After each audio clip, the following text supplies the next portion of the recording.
પૂરક વાચન. કાવ્ય 1. ગોવિંદના ગુણ ગાશું.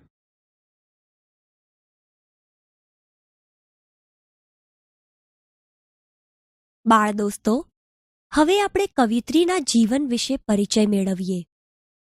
બાળ દોસ્તો, તમે મીરાબાઈનું નામ તો સાંભળ્યું જ હશે, જેમણે ગોવિંદના ગુણ ગાશું એ પદ કાવ્યમાં ભગવાન શ્રી કૃષ્ણના ગુણ ગાયા છે. તેમનો જન્મ ઈસવીસનના 16મા શતકમાં રાજસ્થાનમાં આવેલા મેળતા ગામના રાજપરિવારમાં થયો હતો. કવિયત્રી શ્રી મીરાબાઈએ ભગવાન શ્રી કૃષ્ણને જ પોતાનું સર્વસ્વ ગણીને રાજવૈભવ ત્યજી સાધ્વી જેવું જીવન સ્વીકાર્યું હતું. એમના પદોમાં કૃષ્ણ ભક્તિ જ કેન્દ્ર સ્થાને રહી છે. સૈકાઓ પછી પણ એમની કવિતા આજે પણ એટલા જ ભક્તિભાવથી ગવાય છે.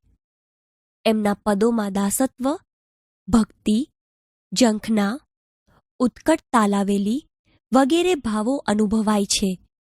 આ ભાવ દ્વારા જ એમની કૃષ્ણ ભક્તિમાં રહેલી દ્રઢતાની પ્રતીતિ થાય છે.